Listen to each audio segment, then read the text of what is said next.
YouTube ചാനലിലേക്ക് എല്ലാ കൂട്ടുകാർക്കും സ്വാഗതം. ഇന്ന് നമ്മൾ ഉണ്ടാക്കാൻ പോകുന്നത് ഒരു എഗ് ബജിയാണ്. സാധാരണ എഗ്ഗ് പുഴുങ്ങിയിട്ടാണ് നമ്മൾ ബജി ഉണ്ടാക്കാറ്. ഇത് ഞാൻ പൊരിച്ചിട്ടാണ് ഉണ്ടാക്കിയെടുത്തിട്ടുള്ളത്. അപ്പോൾ നമുക്ക് നോക്കാം എങ്ങനെയാണ് ഉണ്ടാക്കിയെടുക്കുന്നതെന്ന്. ആദ്യം അതിന് വേണ്ടി ഒരു ബാറ്റർ റെഡിയാക്കി എടുക്കണം. പാത്രത്തിലേക്ക് കുറച്ച് കടലമാവ് ഇട്ട് കൊടുക്കാം. അതേ അളവിൽ തന്നെ കുറച്ച് ഗോതമ്പ് പൊടിയും ചേർത്ത് കൊടുക്കാം. ആവശ്യത്തിന് ഉപ്പിട്ട് കൊടുക്കാം. കുറച്ച് മുളക് പൊടി ചേർത്ത് ആവശ്യത്തിന് വെള്ളവും ഒഴിച്ച് ഇതൊന്ന് കലക്കിയെടുക്കണം. അവ അധികം ലൂസ് ആവാതെ കുറച്ച് തിക്കായിട്ട് വേണം കലക്കിയെടുക്കാൻ.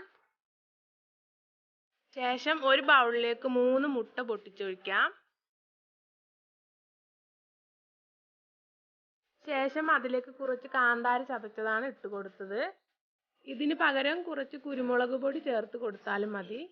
ഒരു വലിയ ഉള്ളി ചെറുതായി അരിഞ്ഞത് ചേർത്ത് കൊടുക്കാം. ആവശ്യത്തിന് ഉപ്പും ഇട്ട് ഇത് നല്ലോണം മിക്സ് ചെയ്തെടുക്കണം.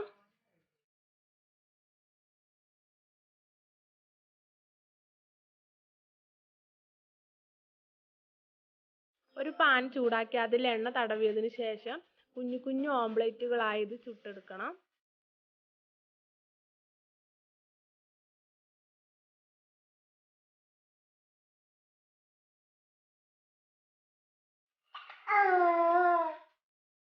ഇപ്പോൾ എഗ് ബാറ്റർ എല്ലാം കുഞ്ഞു കുഞ്ഞു ഓംലെറ്റുകളായി ചുട്ടെടുത്തിട്ടുണ്ട്.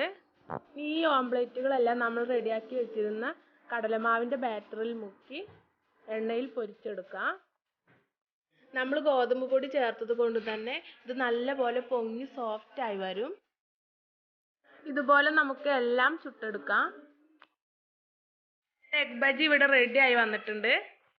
വളരെ പെട്ടെന്ന് തന്നെ കുട്ടികൾക്കൊക്കെ ഉണ്ടാക്കി കൊടുക്കാൻ പറ്റുന്ന ഒരു സ്നാക്കാണിത്. അപ്പോൾ എല്ലാവരും തയ്യാറാക്കി നോക്കണം. അഭിപ്രായം അറിയിക്കുക, ലൈക്ക് ചെയ്യുക, ഷെയർ ചെയ്യുക, സബ്സ്ക്രൈബ് ചെയ്യുക. അപ്പോൾ നമുക്ക് അടുത്തൊരു വീഡിയോയുമായി കാണാം.